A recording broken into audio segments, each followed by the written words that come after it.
At Sorello Coaching Academy, our vision is to inspire and challenge all sports people by providing premier programs and coaching services.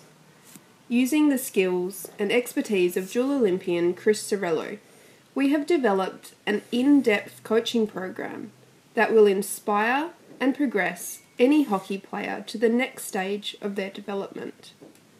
Our focus is on creating smart, adaptable hockey players with a unique set of skills that will enhance a team's arsenal. With an excess of 30 skills covered in our programs, we look to strengthen players' weaknesses and create thinking hockey players. We use experts in their field where possible, from goalkeeping coaches to set play specialists. The Sorello Coaching Academy team is available to create and deliver a custom program designed especially for you or your team. For more information, please contact Lou Sorello. Jump on Facebook and like our page.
Alright, ladies and gentlemen, let's get ready for match number 12 of the 7th Sultan of Johor Cup 2017. It's Japan versus Great Britain. Introducing players for Team Japan. Wearing jersey number 2, goalkeeper Yusuke Takano. Number 3, Takumi Ineyama. Number 5, Yoshihiro. Welcome to the Tamandaya Hockey Stadium in Johor Bahru. It's the final match on day 4 of the 7th edition of the Sultan of Johor Cup, which is one of the world's leading under-21 competitions. And it's a really important game coming up. It is Japan versus Great Britain. Japan need to really get a good result to try and get their place in the bronze medal playoff. Great Britain need to get a win to stay in touch with the leaders at the top of the table. They would then put themselves in with a real shout of being in the final. In fact, if they win today, you would think they've got 1 foot in the final, because at the moment we have 3 teams equal on 9 points. We have India on 9 points and a goal difference of plus 23. Australia on 9 points with a goal difference of plus 22. Great Britain on 9 points with a goal difference of plus 14. So that would take them to 12 points, and then Great Britain's last game is against India, and Australia will play against Malaysia. So everything to play for today, everything to play for on Saturday to decide the final placings on the league ladder and whom will play whom on the final day of the competition. Japan looking to defend their bronze medal that they won last year when they actually defeated England as they were playing last year. So there's a chance for a little bit of revenge from Great Britain here today. We are sitting at the moment, I think it is on 98 goals for the tournament. So we will probably see the 100th goal in this, the 12th match.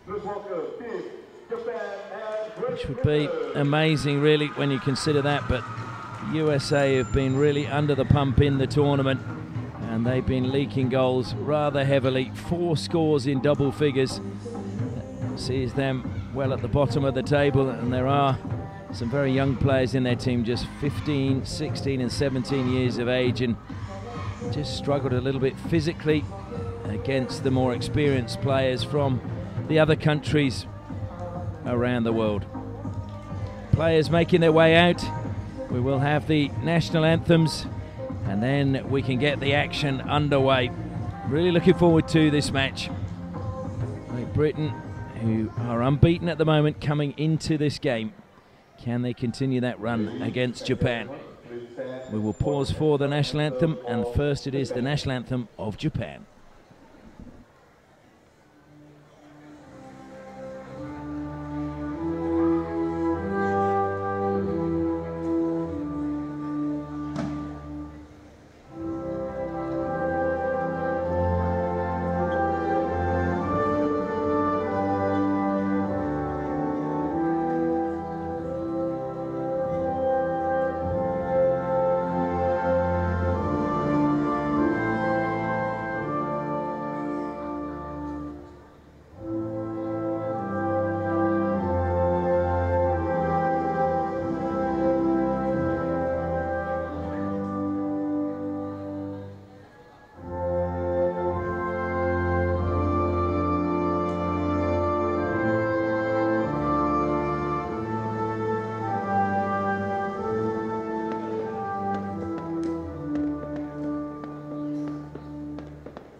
And now we will have the national anthem of Great Britain.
With the national anthems over, we can turn our attention now to the team lineups, and Yasuki Takano will start under the bar for Japan.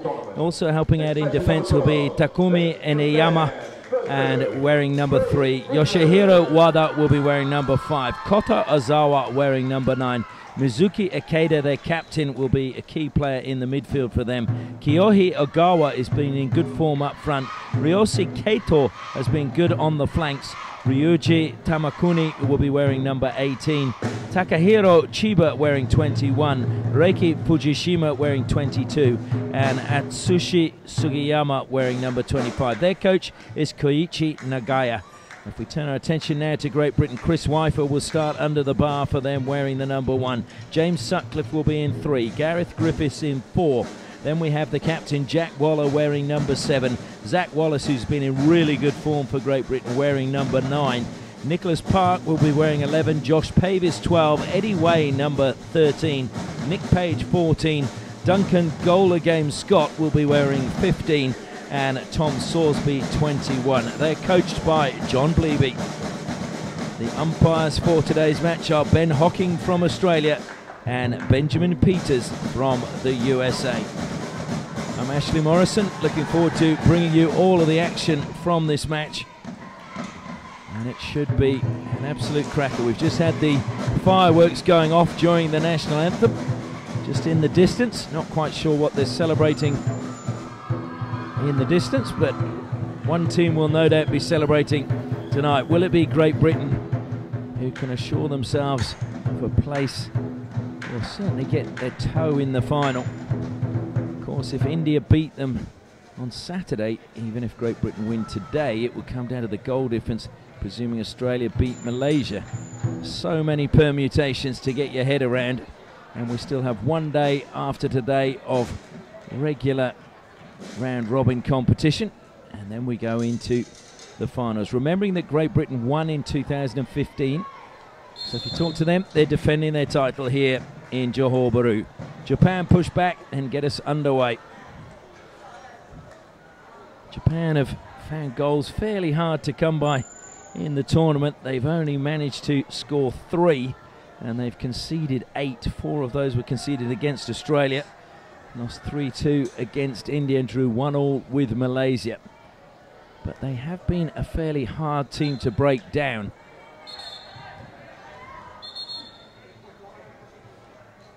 So just a talking to there for Kota Ozawa for just knocking the ball away in the opening minute of the match. Sorsby picks up for Great Britain, pushed out wide, and the drumming starts up as Sutcliffe goes back. Waller smashes that forward. Good work being done by Zach Wallace again, just dispossessed. Japan, interestingly, most of their hockey is played through the university system, and so all of these players, except for one based at university, the other one is still actually at high school. As into the D come Great Britain, going to the baseline, just having to turn away was Nicholas Park, and appeals for a penalty corner, and it is an early penalty corner for Great Britain. And coming into today, they've not got a bad return for penalty corners, still not up there with the best, as Japan have got a better one, but a 16% conversion rate, 3 from 18. Coming into today's fixtures, the tournament percentage rate or conversion rate was 26%, so just gives you an idea as to where Great Britain is sitting with the penalty corners at the moment. Eddie Way and Sutcliffe stand at the top of the circle. Great Britain usually shift just before the ball is injected. They don't this time, and it is Eddie Way sweeps towards the goal and hits the injector. That was Waller. Took a deflection off the first runner, so it will be a retake for Great Britain. Waller for a second looked as if he was going to be in a bit of trouble.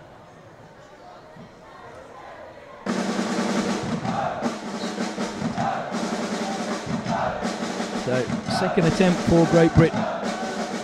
Shift to the left this time.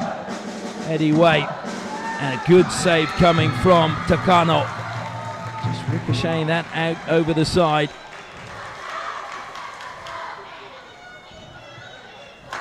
And hard work being done by Griffiths in the corner. Griffiths just leaning into the Japanese player. Gets rewarded with the free hit. It's being taken from the side, but it was actually, oh, in fact, it's a long corner. So confusion all around. Sorsby's just played on, so not sure that the long corner was taken. Not sure it was a ball from the side, but umpires are happy, and as long as they're happy, we're all happy. Pavis now for Great Britain. Makes his way down the line and has to just check back and give it to Page. Goes back to Pavis. Page gets it on the return. Just managed to get his foot out of the way. It was good work by Iniyama.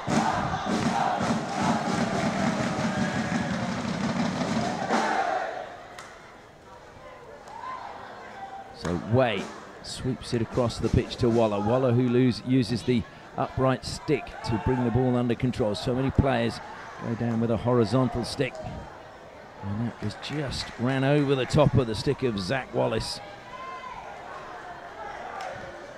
So Japan have managed to survive that spell of sustained pressure from Great Britain, and now they get the chance to try and cause some damage of their own. Ineyama is put under pressure immediately and has to go back. Good work by Wallace. Wallace just deciding where he should go and goes back to Ineyama. Ball ricochets just off of Gareth Griffiths and out of play. Chiba.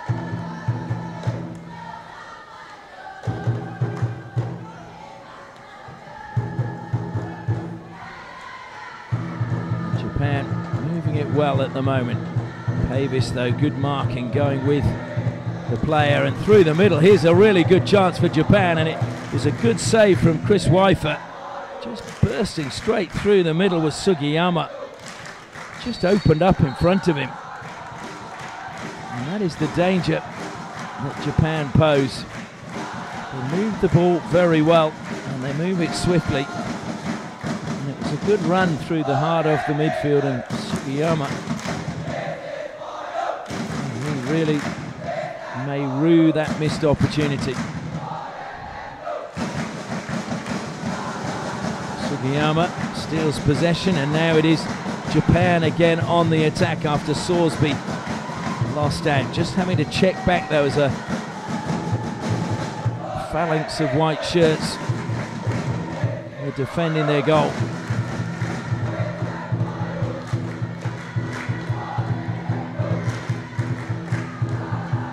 Japan, technically very competent side. Because their focus very much the 2020 Olympic Games, and a lot of these players, of course, in 3 years' time will be 24 or just under, and may well be in the squad for those Tokyo Games. Not only do they want to qualify, not only do they want to play well, Japan have set themselves a target of medaling at those games, which it may sound a little bit outrageous at the moment as to where their game is, but continue to work at it. I've seen it with their football team. Japan tend to set their mind to something, they achieve it. So ball from the side now for Great Britain. Just a miscontrol at the back. Sutcliffe makes his way forward.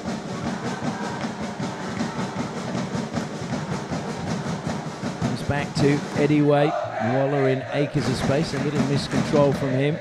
Put under pressure now, Waller though. Well, he was going to back himself but pushed it too far away under pressure from Tamakuni.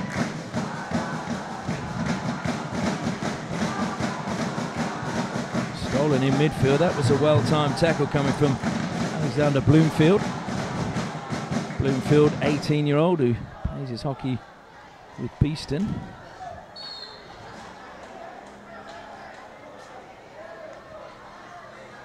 Draper, into the D it goes, but just too high.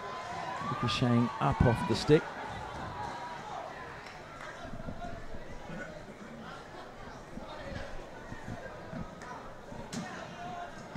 So we're approaching the halfway point of the first quarter. Chris Weifert, the goalkeeper who's been the busier really of the two, although Takano had a good save from a penalty corner. Free hit goes the way of Japan, and Morishita doing some good work. And Bleeby walking down the side of the pitch. Comes back to Chiba. Ineyama to slap it forward, instead he goes out wide onto the left-hand side. Now it's driven in. It looked as if it came off a foot. It must have come off the stick, and the feet were moved out the way brilliantly. Now a chance to break forward for Great Britain, but Japan get two players forward. Good pass work by Benjamin Francis, found Draper. Two Welsh players combining well. And it was lifted around Francis, and Francis hits the turf. So it will be Japan ball. First ball rejected by Chiba, like a tennis player on service. Happy with the second one that he's given.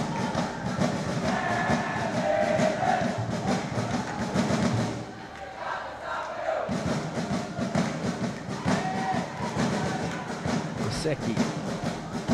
Again, well read by Francis. Just off the stick though of Keto and out to play. Bloomfield has to go back.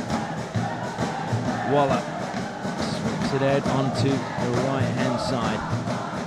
Japan shifting across brilliantly, and that was just came off the stick all wrong and just went out of play.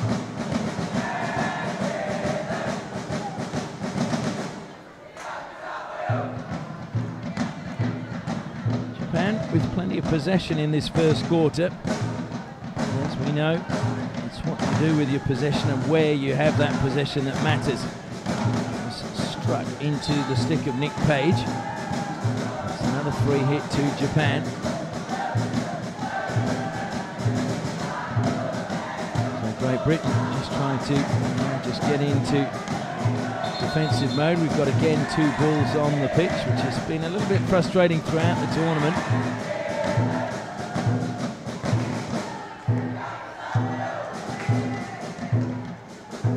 Played forward, and neither Japanese player really committed to actually receiving the ball. Keito made the run and just let it run. I think he thought there was a player running behind him, which there wasn't. We'd like to just thank our sponsors making this live stream possible. The Curtin University of Malaysia, a world-class university in astonishing Borneo, making a better tomorrow. And then, of course, we also have Mercian Hockey. There is no such thing as work, just preparation. That is the motto of Mercian Hockey as Great Britain look to surge forward and try and get into the D. And it's Duncan Scott, the man who's trying to work his way into the circle. He's scored a goal every game so far. So too is Nathan Ephraim's and Dilpreet Singh from India. So Scott, if he wants to keep a pace with them, he's going to have to get a goal today. He's dropped down the pecking order slightly. Dilpreet getting 2 goals today has moved to 9 in the goal scoring charts, and Nathan Ephraim's is up to 8. Scott on 5. Harmanjeet from India is on 5, and Akimullah scoring 5 against the USA in the game before this is also level with Scott. Lovely cut infield. Now it's Draper. Draper comes out wide to Sutcliffe. Sutcliffe, short little pass. On the baseline, it was good play from Nurse. Nurse was the one who made the initial run. And Nurse was collecting the ball. Good run from him. He's claiming that it should have been a penalty corner, I think, to Great Britain.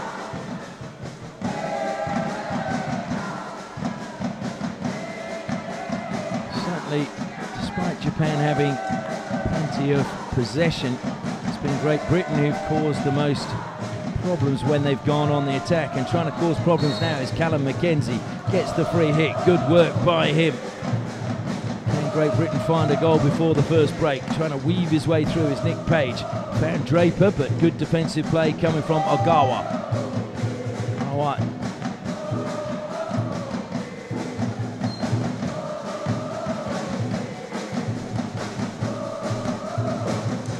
Aerial pass brought down superbly. That was outstanding play by Fujishima.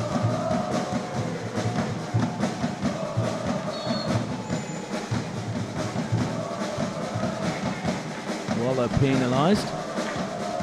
And Japan now get the chance to attack. Comes to Kamazaki. He's really making his teammate Wada stretch.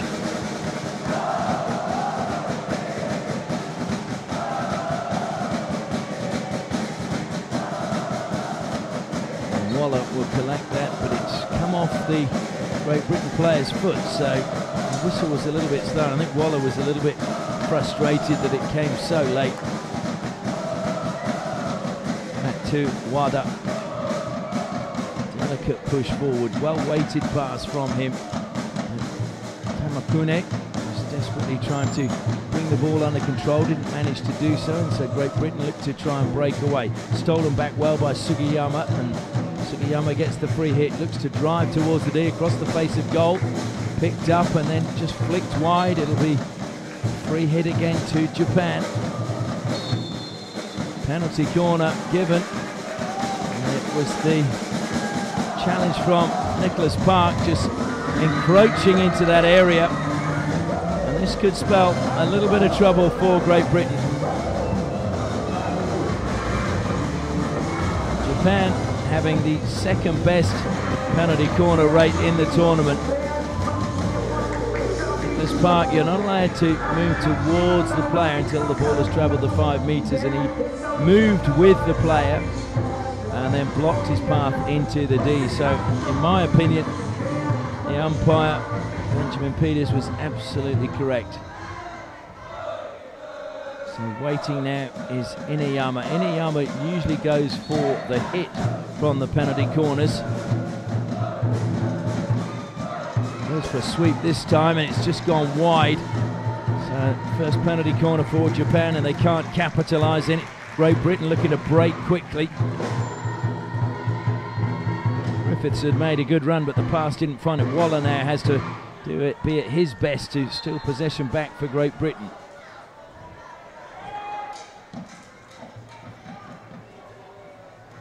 Players coming off for Great Britain, and fresh players coming on.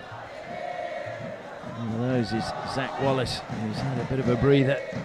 Wallace is in acres of space on the left-hand side. Almost came through the challenge of Nick Page and out to him in that space.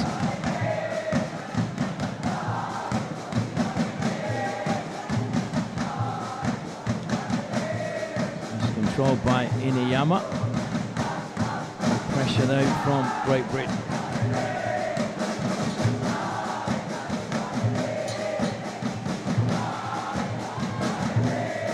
Towering overhead thrown, and if he'd have kept that in play, it would have been something special from Kyohi Ogawa. It would have been a very, very difficult ball to keep in play. It's been well kept in play, this time by Tom Sorsby. Sutcliffe just sorting out the players ahead of him. And that was a good pass, picking out the runner Griffiths.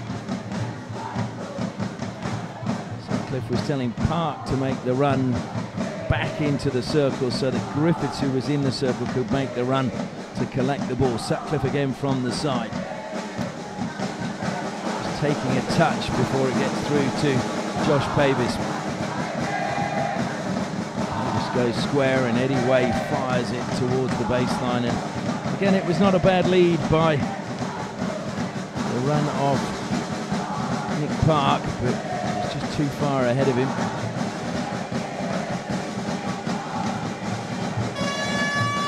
And that is the end of the first quarter. No goals as yet in this match, the final match on day 4 and match 12 of the Sultan of Johor Cup 2017.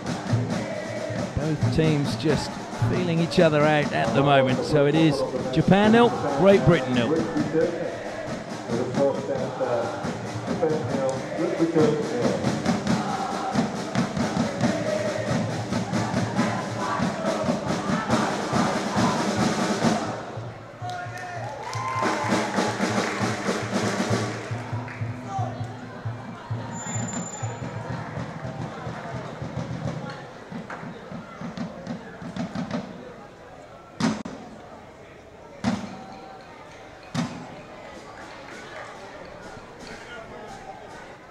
John Bleeby, the coach of Great Britain, talking to his players, and his comments after the victory over Australia yesterday. He was very pleased to beat Australia. He said, when you play Australia, it's always exciting.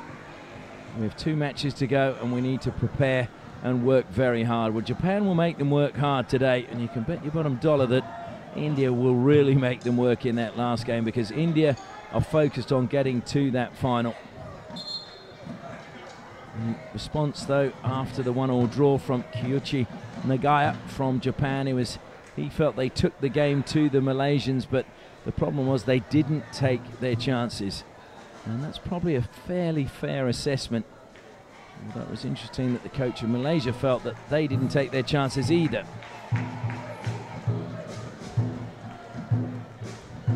So the Second quarter about to get underway. If you've just joined us, just to give you the equation, at the moment there are 3 teams on 9 points on the league ladder. India are on 9 points and have a goal difference of plus 23 as Japan push back and get the second quarter underway. Great Britain are on 9 points and have a goal difference of plus 14. And Australia are on 9 points and have a goal difference of plus 22. So it's important that Great Britain win this game. That would give them a real chance of being in the final on Sunday. Chiba and Mackenzie just coming together there. And with Great Britain's last game being against India, a win today would mean that they could possibly afford to lose that game and still find themselves in the final. Australia will play Malaysia in their last game. There's certainly plenty to be playing for at the moment. I have to say, after some very hot weather, it's a very pleasant evening here at the Tamandaya Hockey Stadium. There's a nice breeze blowing down the pitch.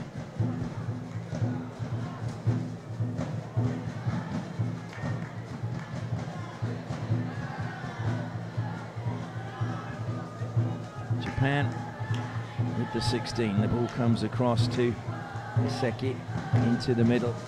Ikeda, we haven't seen too much of him in the game so far. The captain, he's very influential in the midfield for them. Usually gets plenty of touches, and there's a spark from defence into attack. Chiba trying to force his way down the side. Again, another important player for Japan.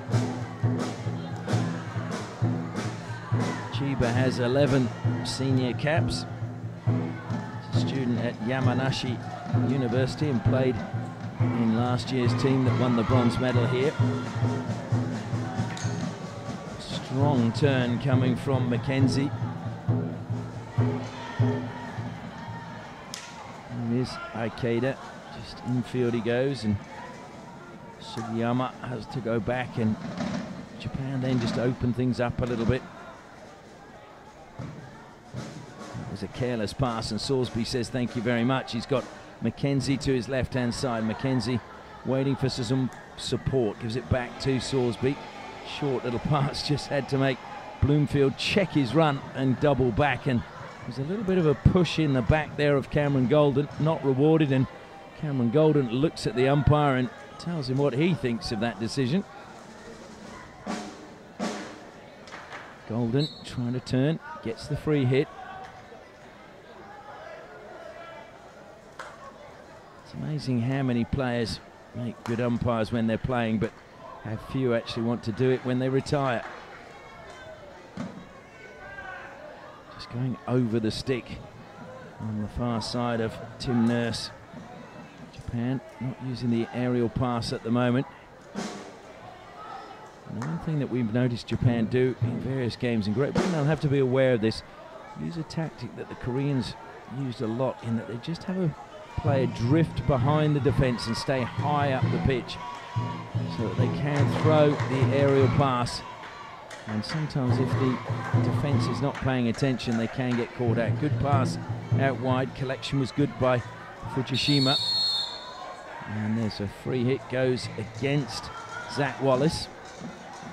Fujishima, who's the youngest player in the team for Japan. He's just 17 years of age and is still at high school, the Hano Minami High School. A member of Japan's under-18s team. So obviously I have a lot of faith in him making the move up in the next few years, and that's an errant pass. You could see who it was intended for, the run of Sagino, but Sagino was never ever going to get close to it.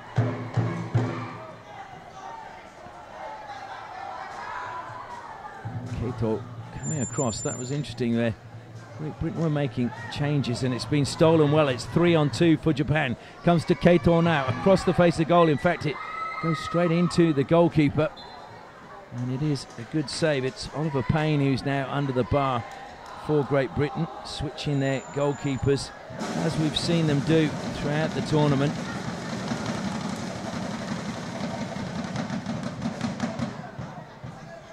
Oliver Payne, who his father was the manager of Totnes and Dartington Football Club for a while.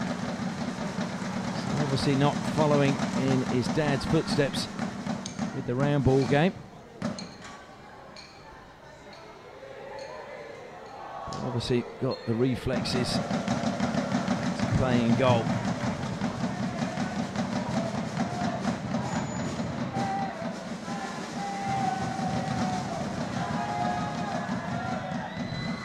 Japan quite patiently bringing the ball forward and trying to just draw Great Britain forward. Great Britain just holding their positions on the halfway line at the moment. It was just because they were trying to make a raft of changes. There's a rather loose pass coming from Ogawa.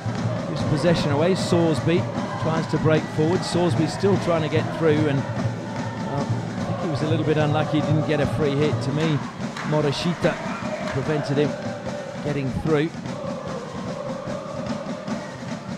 Josh Pavis on the ball now for Great Britain.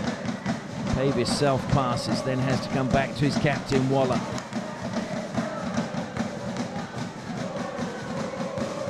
Waller. Pavis again. Pavis self-passes, drives towards the edge of the circle and is looking for a foot. Good defence by Japan. The ball will come out to Kamazaki. Kamazaki just crashes it forward. It ricocheted off Sorsby and is kept alive well by Ogawa. Ogawa, though, thwarted by Jack Waller. Waller keeping his stick on the ball. Brilliant play by him, preventing the tackle. He wasn't shielding the ball because he was moving his stick over the ball at the time, so the ball was moving and he was actually dribbling with it, but it made it very difficult for a tackle to happen. So good play by the captain, 20-year-old Jack Waller, currently at Durham University studying history. And if you want a little bit of hockey history, you can get hold of a copy of Australia's Hockey Grail. It is the story of Australia trying to win gold at the Olympic Games, and we've got a special offer, $15 during the Sultan of Johor Cup. The advertisement will come up at half-time, and you can just stop it on YouTube to get the details. This is Sorsby, goes through all the way across to Eddie Way. Sutcliffe in space. Rather heavy touch from him. Sutcliffe, though, I think he should be called James the Ghost Sutcliffe, because he just seems to drift outside there. Nobody ever picks him up, and here he comes now, weaving his magic towards the baseline. Brilliantly tackled, though, preventing him getting the pass away. Good ball infield now. Ogawa is stopped. Sorsby has the free hit. Just says he'll slow things down for Great Britain.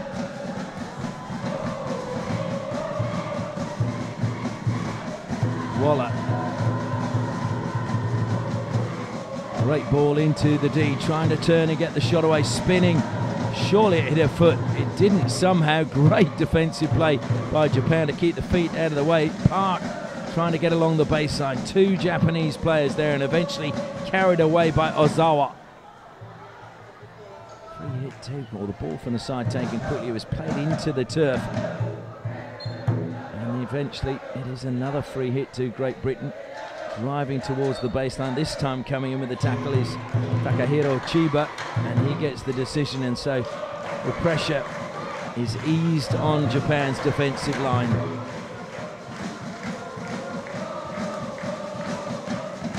Some were expecting Great Britain to waltz through Japan, but they're not that sort of side. They are a very industrious side, they're a very fit side and a very good technical side, and they'll make you work very hard to get goals against them.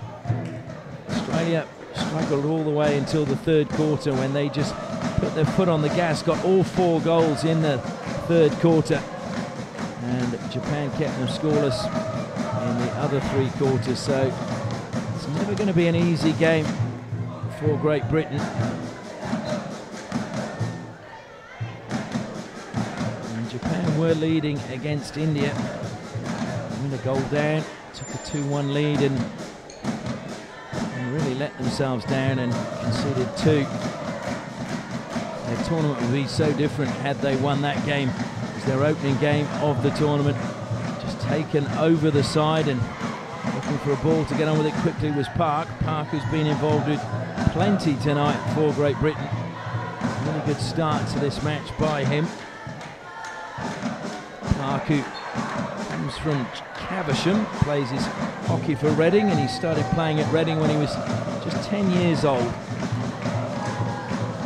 Across the goal it comes, but ricochets off the stick and over the baseline from Takahiro Chiba, so long corner to Great Britain. Draper over the ball, goes back. Anyway, pushes it out to the right-hand side, looking to be closed down. Waller, good little shimmy from him. Sold the dummy. Now it's Sutcliffe in that space I was telling you about, across the face of goal. That was so close. Scott was there, as he has been for most of the tournament, in goal poaching mode, but he just couldn't get the touch and deflect it towards goal. Very good ball in again from Sutcliffe, and Scott in the right position. Great Britain so close to taking the lead. The drums have been silenced for a few seconds at least.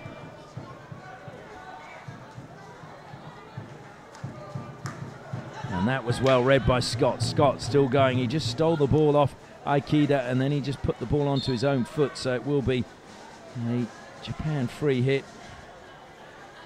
Thrown forward by Yoshihiro Wada. And Pavis with a very different execution there. And Japan feeling that they should have had a free hit, haven't got it. Great Britain have played on through Eddie Way. Now it's Draper. Draper, short pass infield from him, finds McKenzie. McKenzie goes back to Draper.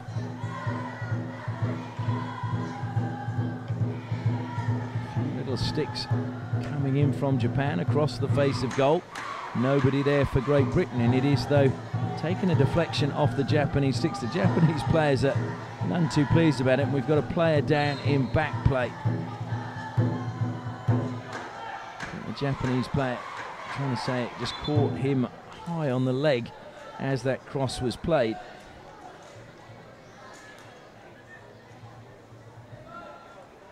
He's coming to his feet now, but I think he's just trying to say that the ball clipped him on the knee. The main clock inside the stadium is currently not working, so we just heard that there's 3 minutes left in this second quarter and leading us into half-time. No goals as yet, so Japan keeping Great Britain scoreless. Eddie Way would love to earn a penalty corner and sweep one home just before the break. Salisbury accelerating into the gap. Forced to go back though to Waller. Way screaming for the ball. He wanted it early. Waller gave it to him, slaps it in. Good defence on the edge of the D coming from Japan, and in particular Ogawa. Great Britain though get the ball and look to recycle it. Waller out onto the right hand side. Played out now to Wallace. Wallace will try and weave his way back down to the baseline. Gets a free hit, that'll do for now. Coming to help him out is Alexander Bloomfield, who's just behind him at the moment. Wallace in the end decides to leave it to Bloomfield.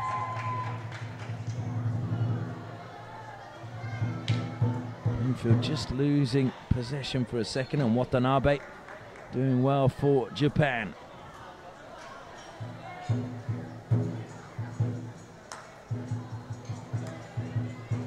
Time left for the second quarter, 2 minutes. Just helped down the line by Chiba. Chiba throws the aerial pass, watched all the way by Waller. He didn't bring it under control brilliantly, but it will run out of play, and it wasn't able to be kept in play by Ogawa, but Ogawa would probably have wanted it to go out until he got some support. Comes back now to Aikeda, his captain.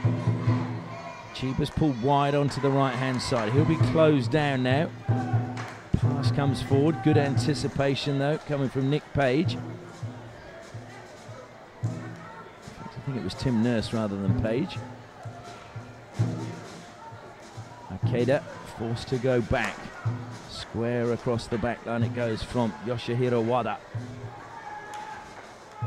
Oh, a lovely pick up top of the circle. Was that a push? Penalty corner. It was indeed a push on Keto, and Japan have a penalty corner with 1 minute left on the clock in the first half. And here is a great chance for Japan to take the lead before the half-time break.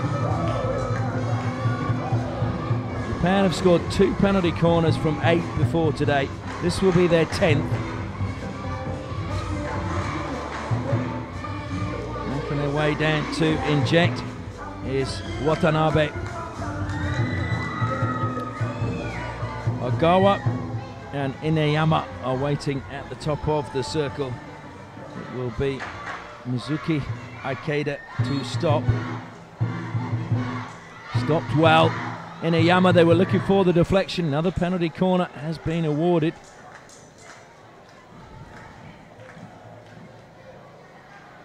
So they will get another opportunity.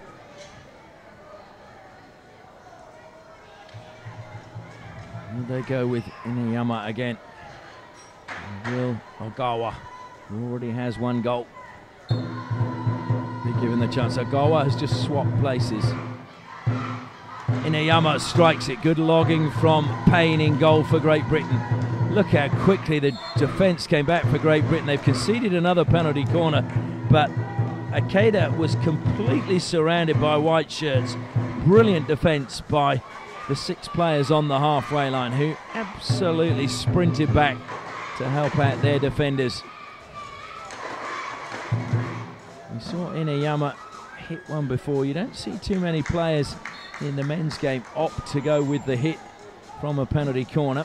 Ineyama does again, goes into the first run. It will be another penalty corner. Good running by Eddie Way. So the 5th penalty corner for Japan. When you think they're 2 from 8, they should score from this one. Watanabe jogs down to the baseline once more. Ogawa and Ineyama wait. Ikeda will do the stopping again. Stops. Ineyama sweeps. Good save. It's followed up. Watanabe is the goal scorer. He came in as the injector. Payne saved low down to his right-hand side, but there was nothing he could do to prevent the rebound going in. Good work by Watanabe, and Japan on the stroke of half-time have taken the lead against Great Britain.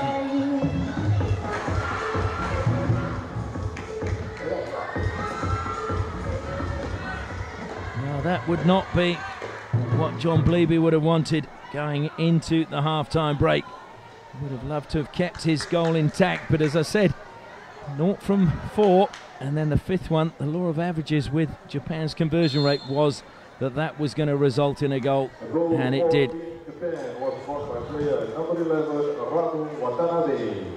So Watanabe gives his team the lead, and that will really give them happy going into half-time. Great Britain on the attack, stolen brilliantly again by Kamazaki, and here comes Japan. Kamazaki carrying it forward, but clock is against him. That is the end of the first half, and it's been a real cat and mouse affair. High fives between some of the Japanese players, as they will be pleased to get that goal late in the second quarter, a goal that sees them going in with the lead at half-time. It is Japan 1, Great Britain 0.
Sorello Coaching Academy, our vision is to inspire and challenge all sports people by providing premier programs and coaching services.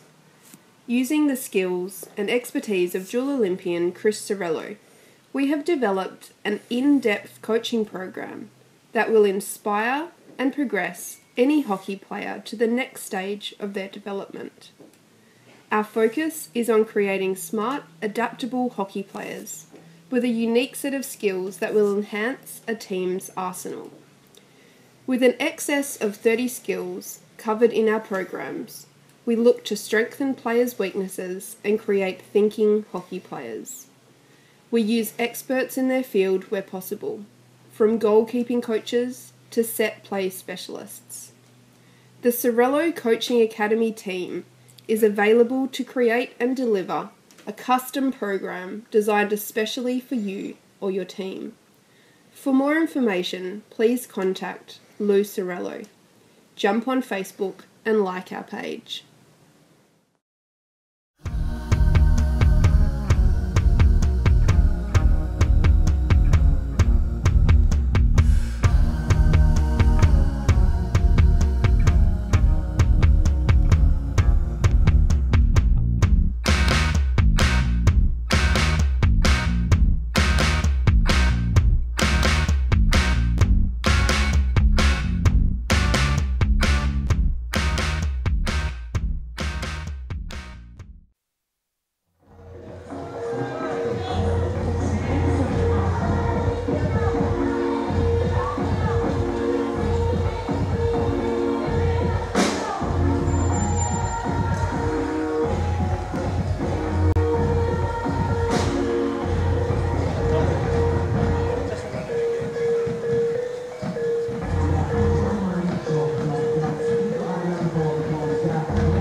At Sorello Coaching Academy, our vision is to inspire and challenge all sports people by providing premier programs and coaching services. Using the skills and expertise of dual Olympian Chris Sorello, we have developed an in-depth coaching program that will inspire and progress any hockey player to the next stage of their development. Our focus is on creating smart, adaptable hockey players with a unique set of skills that will enhance a team's arsenal. With an excess of 30 skills covered in our programs, we look to strengthen players' weaknesses and create thinking hockey players. We use experts in their field where possible, from goalkeeping coaches to set play specialists. The Sorello Coaching Academy team is available to create and deliver a custom program designed especially for you or your team. For more information, please contact Lou Sorello. Jump on Facebook and like our page.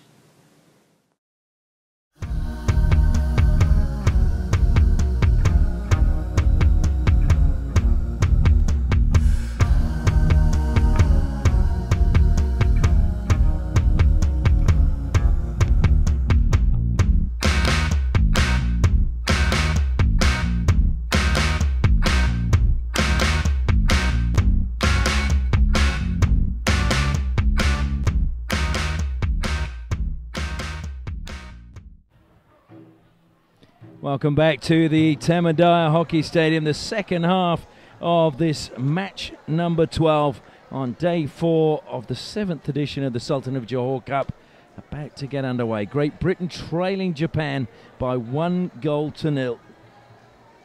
Ramu Watanabe scoring in the final minute of the first half. Great Britain really need to get back in this match as quickly as they can, because a victory today would have them have 1 foot in the final. It will still go down to the results in their final game against India and Australia's final game against Malaysia. Those games being played on Saturday, and Great Britain play India in the first game. Australia play Malaysia in the second game on Saturday. So it would mean Australia going into their game will know exactly what they have to do depending on the result between Great Britain and India. Both teams out really early for this second half, obviously keen to get on with proceedings. It will be Great Britain to push back, just waiting for the whistle to blow. There it is, and we're underway. Waller comes out wide to Nurse. Japan beat England last year 2-1 here at the Sultan of Johor Cup. Yamasaki, who's not playing this time around, he scored both the goals, a penalty corner and a field goal. And James Gall, who is now too old to be playing in this tournament as well, scored the field goal for Great Britain. Oh, sorry, for England on that occasion. Last year was the first time Japan had ever played at the Sultan of Johor Cup. So they got the bronze medal there, and they would like to get the same again, I'm sure, this time around. They beat England in the bronze medal match as well. It was 2-2 in that game. Jack Clee opened the scoring. Tanamitsu equalised. Jack Waller then gave it 2-1 to England before Keito Tanaka scored for Japan, and it was 4-1 in the shootout. Really dominant display by Japan.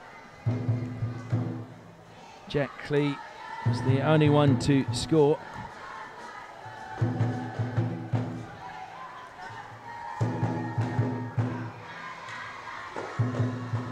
Well, that looked as if it clipped the foot, but there was no whistle. Wada lucky to get away with that one.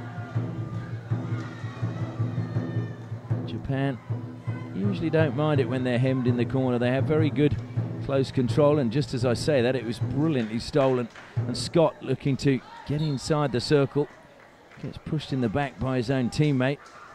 Duncan Scott, who's scored in each game. He's currently Great Britain's top scorer with 5 goals. Great Britain have kept 2 clean sheets in their games so far. And they've had 8 goal scorers.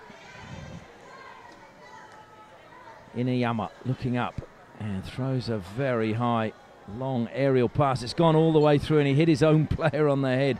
Shouldn't really laugh, should I? Keito, as he just looked to direct it towards goal, it hit Tamakune, which was probably just as well as Chris Weifer, who's back under the bar for Great Britain and come a long way out of his goal.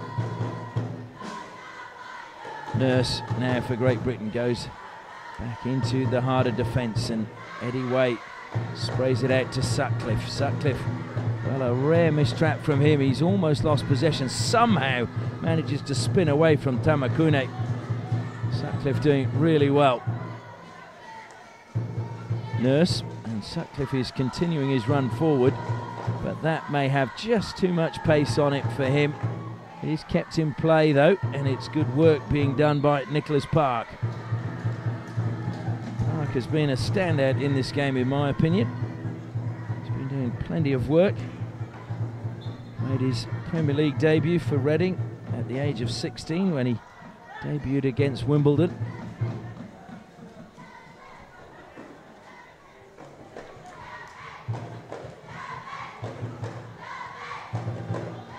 Japan are a tough team to break down. They tend to, when they do lose, they don't lose by big margins. It's usually just the odd goal. And certainly defence is something that they've worked really hard on. They had a strong Korean influence in the past. Their coaches were Korean. They've now got Siegfried Eichmann from the Netherlands is over there coaching the men's team now in the lead up to the Tokyo Olympics. With 3D skills, trying to dribble out of defence and falling down in front of the man from Japan. Made it easy for the umpires to give the free hit to Japan. Kept in play, but he's given possession away. The sliding challenge from Sugiyama. Keito tries to do well, but it's stolen, and Mackenzie surging forward for Great Britain. Brilliant tackle, takes it off the stick of Mackenzie. Inuyama bangs it forward and it's collected, but again a really good turn. I thought Ogawa had nowhere to go. Somehow he managed to get the ball between the legs of the Great British players and still maintain possession. Ikeda has been really limited in the midfield, so credit to the coaching staff of Great Britain. They've really limited the impact that the captain of Japan has had on this match. Mizuki Ikeda is usually the fulcrum through which many of Japan's attacks come after they've defended valiantly. Foul committed there by Ben Francis. Aerial pass brought down and chasing back. Putting in the hard yards is Cameron Golden, and he's done that throughout the tournament, the man from Scotland. Sorsby just lifting it up, and stick check once it was lifted up, being conceded by Kamazaki.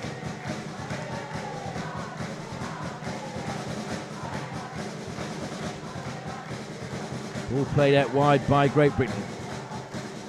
6 minutes gone in the third quarter. I'd like to acknowledge the sponsors again, the Sorello Coaching Academy. Chris Sorello, the former Australian Kookaburra World Cup winner, Commonwealth Games gold medalist and Olympic medalist, who's offering coaching clinics wherever you are in the world. You can contact his father Lou on the details during this live stream. Also Mercian Hockey for their wonderful support as well, who are really trying to grow the game around the world. And of course Axis Plumbing, who are industrial plumbers with offices around the globe as well. They've lent their support. And of course Curtin University in Malaysia, as Great Britain burst forward again. The ball, it was a great tackle. Well, the goalkeeper, Takano, has come off his line. He swept through the legs of the Great Britain attacker. It was a good ball back initially to Zach Wallace. No complaints from Great Britain. Play has continued. There were, for sure, a few people who thought that maybe that was going to be a penalty corner. Sorsby now to wait. Great Britain have numbers inside the circle, but Japan have dropped numbers back as well. Sorsby Looks to drive through the middle towards the D. Comes back, the ball just ricocheting up, comes to Golden. Just a free hit outside the D to Great Britain.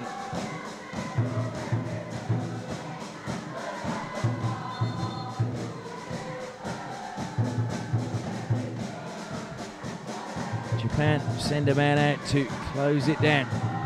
Driven forward by Waller Draper. Draper getting his feet out the way as Japan just push it clear. They don't hammer it clear. Salisbury will pick up. Pavis is on space on halfway. Sutcliffe is on the right-hand side. Coming back is Waller, the captain. He says he will take it. Plays it to the top of the D. Ineyama lost possession. Draper shoots. It's a good save by the keeper, Takano. Coming off his line and palming the ball away. Sutcliffe quickly from the side, feeds Draper. Draper looks to spin, gets it into the foot. Penalty corner to Great Britain. Good sustained pressure by the men in white. And a penalty corner and a good chance to get themselves back on level terms.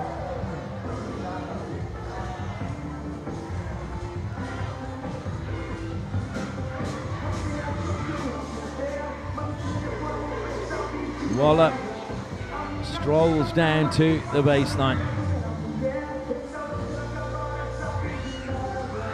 So Sutcliffe standing alongside Cameron Golden.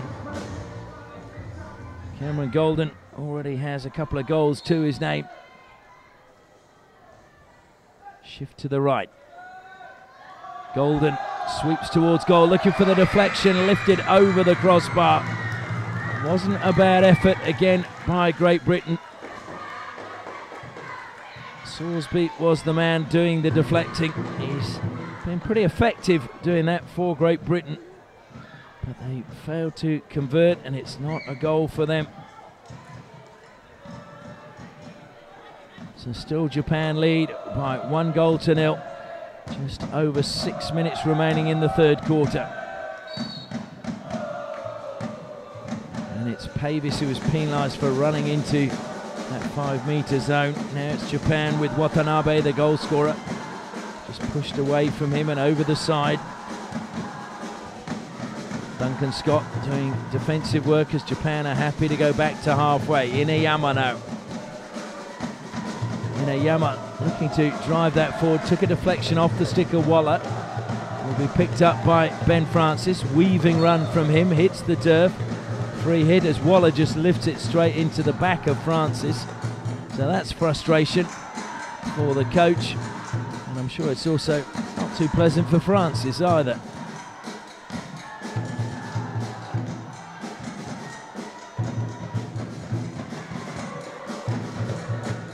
Well, if Great Britain were to lose this game, it would really open up the competition. It would mean that India would have lost one, Australia would have lost one, and Great Britain would have lost one, and they will all be tied up on 9 points. And Australia playing Malaysia and India playing Great Britain in the last of the round-robin games. Picked up by Scott. Scott, good pass from him. Releases Wallace. Wallace carries forward now for Great Britain. Wallace forced wide though. Looks to fire it into the D. Did well. Spin and the shot. Be kept in play by Scott. Good running by him across the face of goal. Good block by Japan, and they will carry it out. A good position taken up wide by Tamakune. Tamakune though has very little support. Waller just getting his stick there, and Tamakune playing it off his foot. Sugiyama now just will play the short pass back. Just waited for the substitutions to happen, and running on is Kota Azawa for Japan.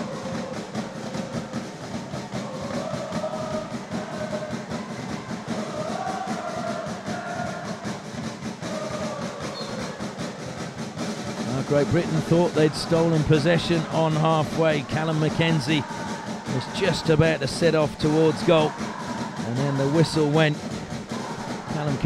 Callum Mackenzie was first selected for Scotland at under 16 level when he was playing for Telford and Wrekin in Shropshire, and his mum actually plays for Scotland Masters ladies team.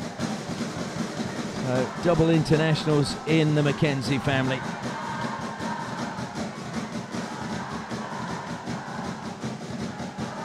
Waller looking to go back inside his own half. Overhead thrown and good running, but not going to get on the end of that from Nick Park.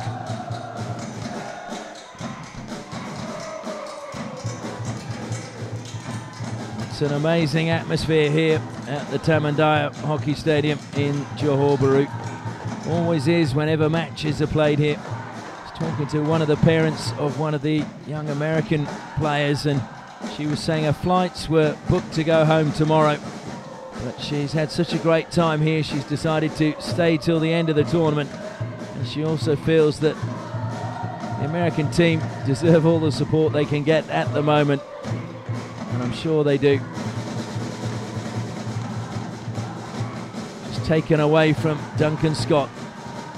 Has he got a goal in him? He's scored a goal in every game so far. Can he find one for Great Britain tonight and really help their chances? Into the D it comes, ricocheted up in the air, and was kept in play on the far side by, I think it was Sutcliffe. Just lost possession, played back, and now coming forward is Sugiyama on halfway, just stops. And Japan, as they do so often, just slow the pace down, keep possession, and have a very patient build-up. It's a style of play that can be extremely frustrating to play against. And then it's hit long. That will be picked up though. It was a heavy touch at the edge of the circle from Pavis. And Japan looking to break forward. Pavis comes back. Bit of confusion, but Wallace says, I'm the captain, let me deal with it. I'll take responsibility. And good work in the midfield, although frustration being shown by Nick Page. I think he was wanting a card. He felt there were a couple of attempts to stick check him there. And probably more than attempts, actually. But don't like to see players asking for cards to be issued, as we saw from Page, so hopefully that's something he doesn't do too often.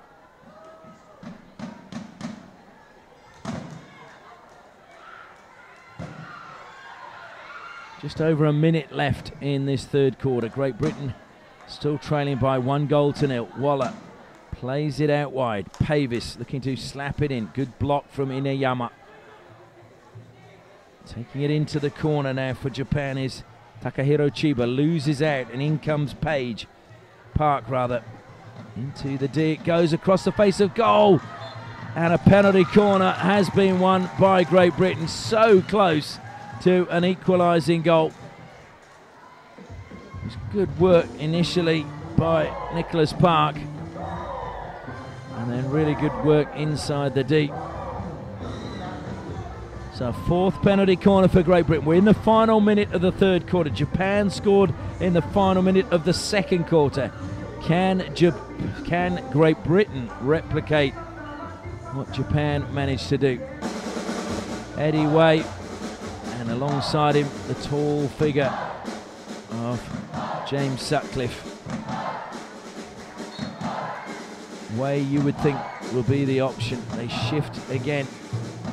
Stopped. Way doesn't get the drag flick happening. He does get a shot away in the end, and he does score. So just as Japan did at the end of the second quarter, Eddie Way has pulled a goal back in the last minute of the third quarter to pull Great Britain level. It was a muff chance initially. Just did not get the drag flick away. The ball just bobbled, but he didn't panic. He kept calm, took the ball further forward inside the circle, and then lifted it past the hapless Yusuke Takano. It is Japan 1, Great Britain 1. And Eddie Way now has goals in the last 3 games for Great Britain, and that could be a very, very important one as the ball is launched forward. Just 28 seconds left. Japan, I think, just wanted to get the ball out of play, get off, regroup, talk to their coach Kiyoshi Nagaya. Nagaya, who was the youngest player for Japan at the 1968 Olympics. He's now 68 years old, coaching this team. The oldest coach here at the Sultan of Johor Cup. And there is the hooter for the final break. It is the end of the third quarter, and what a time to score for Great Britain. Eddie Way sweeping home a penalty corner. So we go into the final break. Japan won, Great Britain won.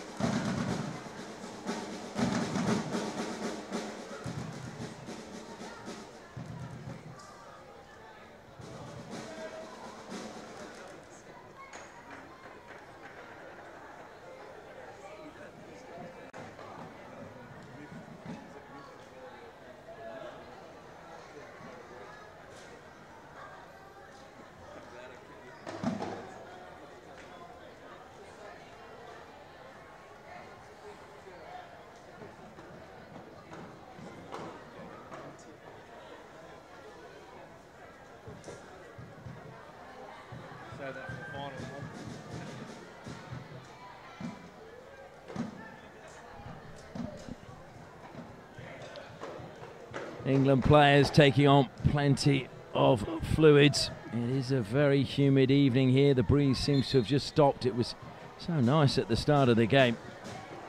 So 15 minutes to go. Great Britain could really do with a win. A draw is better than a loss.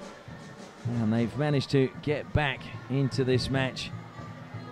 And interestingly, Chris Weifer is staying on under the bar for Great Britain. In fact, to be honest, the goalkeeper for Great Britain in that quarter had very little to do. Most of the attacking being done by Great Britain. So how will Japan react? They could do with, well, a point today. They play the USA tomorrow, so they're going to have to score a lot of goals if they want to progress into the bronze medal match. Because Japan face the USA tomorrow, and Malaysia have +16. Japan at the moment have a goal difference of -5, so they're going to have to win 21 goals to nil. And a card issued to Sugiyama, so Japan down to 10 at the moment.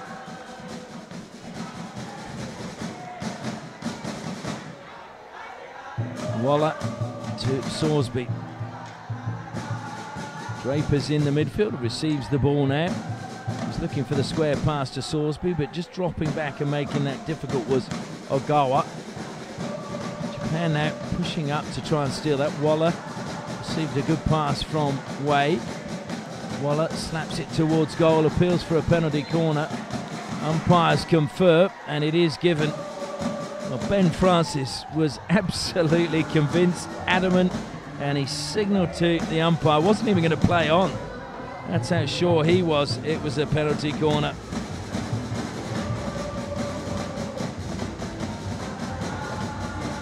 So is this where Great Britain suddenly take the lead in the match? Eddie Way waits again, doing the stopping. For Great Britain is Zach Wallace.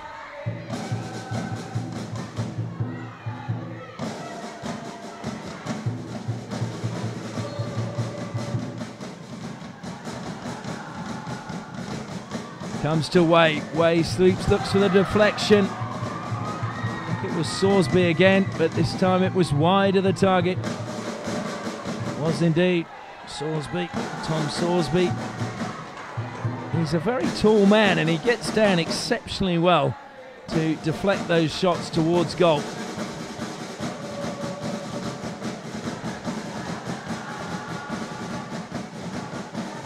Makeda, just a short little pass. That's a lovely touch, but unable to keep it in play was Ryoshi Keito. Had a couple of attempts, but missed with both.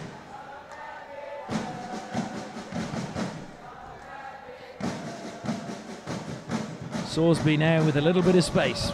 Short pass to Draper. Draper surrounded by 4 Japanese players. Has to go back to Sorsby. Great Britain using the width well, but Japan quite good at just filtering across. As soon as they move the ball out wide, the whole Japanese team just shifts Waller goes back. Salisbury again. Pushed forward. Wei slides it to the top of the D. Mistrapped by Japan. And then carried out in almost desperation by Chiba. Chiba dispossessed. Duncan Scott continues the attack, and that's frustrating for Francis as it ricocheted up off his own stick into his chest. Japan going the aerial route. Waller watching it all the way. Sugiyama had run behind him in the hope that he would miss it and he'd have had a clean run at goal. Scott, lovely little drag to beat the player. Stolen back by Wada.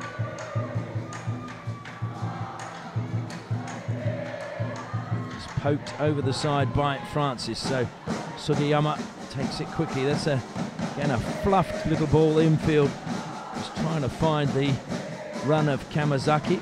It's been a poor pass again, and there was a strong challenge coming in from Great Britain.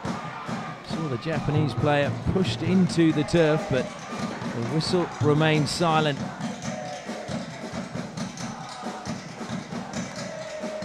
That's almost a good title for a book, The Whistle Remained Silent. Waller plays the ball out wide onto the left-hand side. Has alongside him now Nick Page. The ball comes to Page.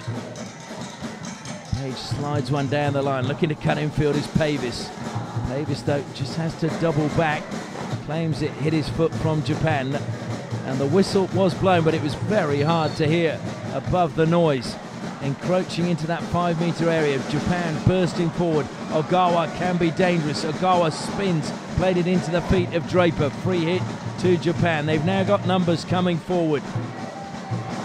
The noise gets louder inside the stadium. Has to come all the way back to Eseki. Great Britain with every player back behind the ball.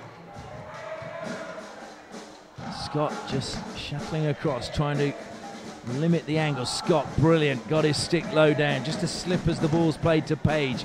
Page, though, does well, and then sliding in. He's going to be penalised for that challenge is Azawa. And now it's Waller who lifts the overhead pass. And a penalty corner given. And that's where the rule is a little bit confusing, because Shoji Iseki was standing his ground. Scott was behind him, and he was bringing the ball down. Now, is it the defender's ball or is it the attacker's ball? Well, according to Benjamin Peters, that was the attacker's ball. So penalty corner, Great Britain.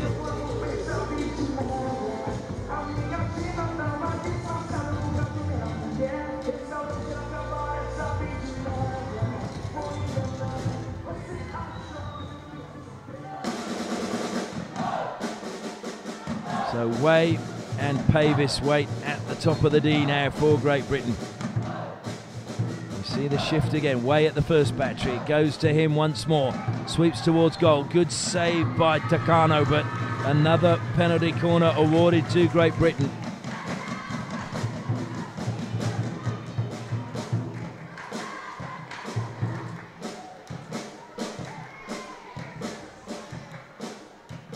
It's interesting how almost every penalty corner we've seen in the tournament, Great Britain shift their castle just before the ball is injected.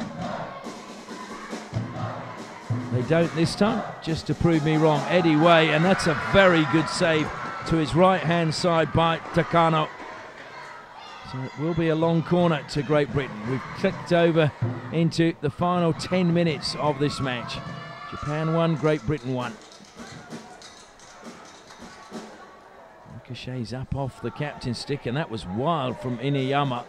Inside the deep, go Great Britain, spinning and trying to get it away, and a swept clear by Chiba. Chiba slightly more experienced than Inuyama.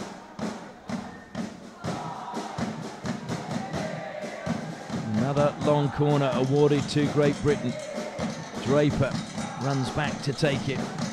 Comes all the way across to Nick Page. Page will slip it forward to Waller. Waller over the 23-metre line. Waller, good skills from him. Waller's beaten one, looking to get round the back. Can he beat two? He can do better than that. He can win a penalty corner. And that was given for the push on Waller, who's running from Ryuji Tamakuni.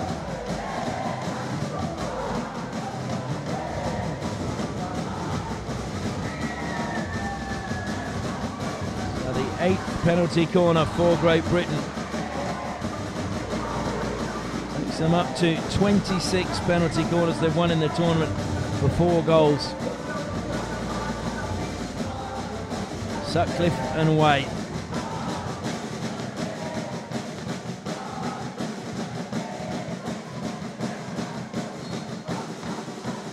No shift again. It's not a good trap though, and Great Britain have to scurry to keep possession. Well cut out, brilliant work being done there by Tamakune. And now here comes their captain, Ikeda. Ikeda helps it forward, it goes to Sagino. Sagino along the baseline, looks to lay it back to Ikeda. Heavy touch from him and the attack is almost over. Good work inside the D from Way, who'd come back and smashed anywhere by Callum McKenzie just to ease the pressure.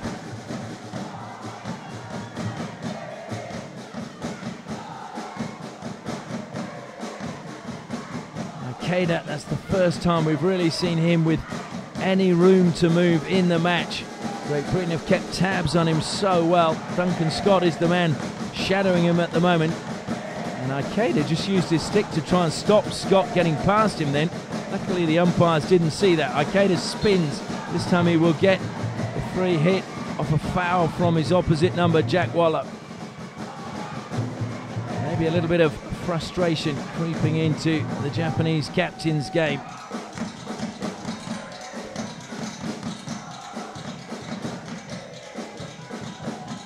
Halfway through the final quarter, 7.5 minutes remaining. Is there a winner in this match for either team? We've only had one draw in the tournament so far, and that was Japan against Malaysia, and that was last night.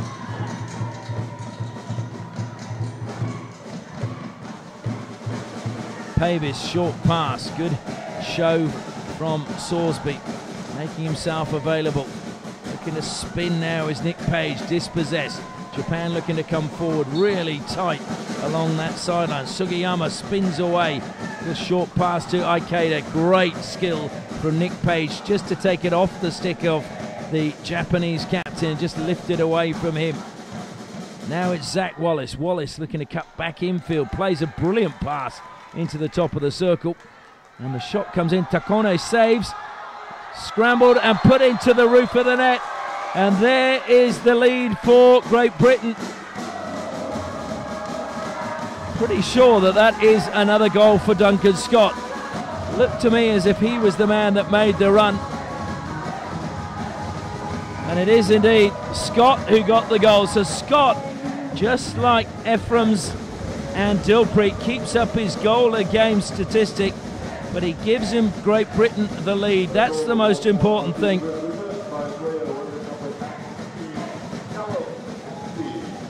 Well, the announcer's given it to Callum McKenzie. Maybe I've got that wrong, but I was pretty sure that that was... In fact, yes, it was. My apologies. He's got it right. It was McKenzie, not Scott. Just thought as they were coming back, it was actually Scott. So well done, Callum McKenzie.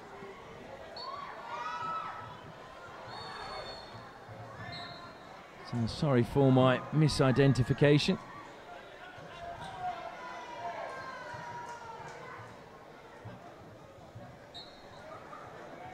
McKenzie with his third goal of the tournament. And he too has scored now 3 in 3 games, just as has Eddie Way. That's what you want as a coach though, is goals coming from more players than just a couple of individuals.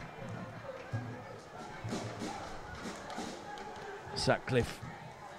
Oh, it was a well-angled pass, but well read as well by Japan. And again, happy to dribble the ball out of defence is Shoji Iseki.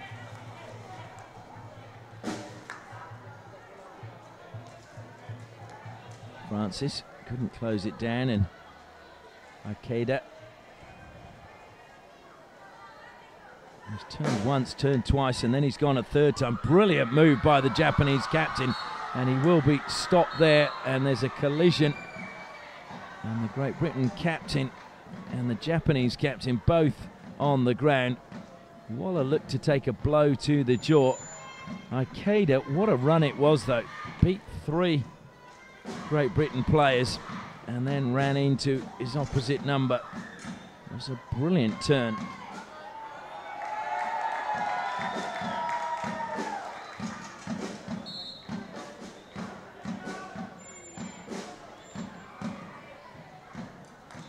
It's probably a very telling challenge by Waller, because Ikeda was making a great run towards the deep.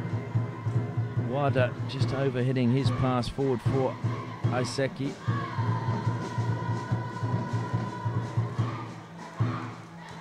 Sorsby. Little pass picking out Page. Page loses possession. Japan have got numbers. Sorsby, though, stuck his stick out, stretched it forward, stole possession back for Great Britain. Sorsby now to Page. Page just playing it back to Sorsby, but a miscommunication. In fact, it went off the Japanese stick. There was a slight touch, so it will be a long corner. Waller. 4.5 minutes left in this match. Great Britain, if they win this, will be the only team on 12 points going into the final round of matches. They play India. India will be on 9 points. And Australia take on Malaysia. Good skills again into the circle. Good tackle as well coming in from Iseki. Sutcliffe, though, earns his team a long corner.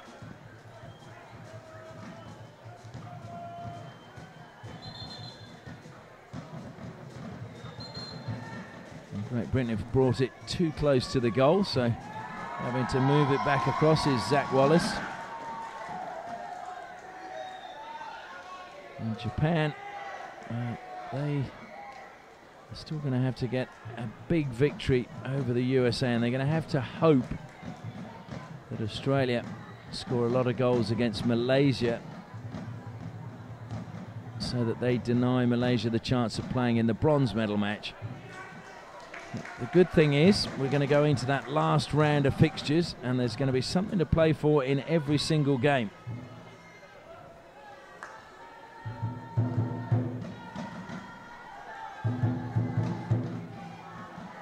Ikeda almost losing possession to the close attention of Nick Page. Page has had a really outstanding game today. Just taken away from Chiba. Well-timed tackle from Waller. Waller may well lose out. Japan surrounding him. He just falls to the ground almost to just smother the ball and prevent Japan getting close to it. He hobbles back a little bit. Worse for wear. I think he's moving a bit freer now. 2.5 minutes left in the match. Great Britain hanging on at the moment. Still doing most of the attacking, but they need to be wary that Japan still have the capabilities to launch a very quick counter-attack. Scott, good skills again from him. Scott so balanced on the ball for Great Britain. Griffiths trying to get that in was Page again. Comes back to Page, gets a free hit. Played on quickly, this time by Park. Park tries to drill it along the baseline. Lifted up, brought down by Page. Good work by him. The ball comes to Griffiths again. Griffiths in the corner. As we click past the final 2 minutes, it'll be a free hit to Great Britain. Pavis makes his way down there. Pavis will just, I think, take it back into the corner. He then slips the ball across. It's gone across the face of goal, and somehow again Inuyama just manages to clear it over the baseline. So it's a long corner. Eddie way over the ball. Short little pass from him. Clever deflection by Scott. Takano with another sharp save to deny Great Britain, but he can't deny that. Another goal for Great Britain, and they've sealed their victory. It's yet to be seen whether they will seal their place in the final. But at the moment, Great Britain are the only unbeaten team in the tournament as they now march into a 3-1 lead over Japan. A really good finish late in the match with just 1 minute 17 seconds left on the clock.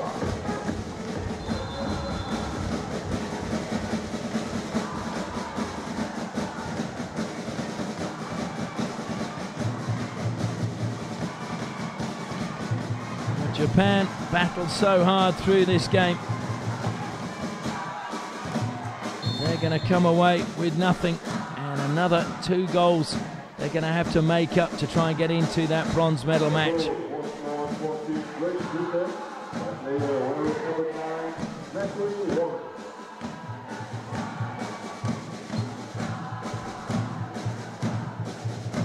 Zach Wallace, the man with the goal that has given Great Britain a 2-goal cushion as we enter the last minute. Wallace, the man who went to Kingston Grammar School, plays his hockey with Surbiton. And Japan have pulled their fullback, deflected up. Long corner though, and they're not going to have time to take it by the looks of things. The hooter goes, and Japan, a few of the players sink to their knees. They strike their sticks into the turf, and I think they know deep down that they are going to be playing off for the wooden spoon rather than the bronze medal match. But there is still plenty to play for. It will depend on the result between Australia and Malaysia, and Japan will play the last game on Saturday against the USA, so they will know exactly what they have to do. Great Britain, well, they are the only team unbeaten at the moment. They are on 12 points. A draw or a victory against India will see them in the gold medal match. Australia have to beat Malaysia whatever happens. It may well come down to goal difference. Certainly India have to beat Great Britain now to have any hope of playing in the final. What a game we've just witnessed. It was touch and go for so much of the match, but after Japan took the lead, Great Britain fought back, and the final score is Japan 1, Great Britain 3.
At Sorello Coaching Academy, our vision is to inspire and challenge all sports people by providing premier programs and coaching services.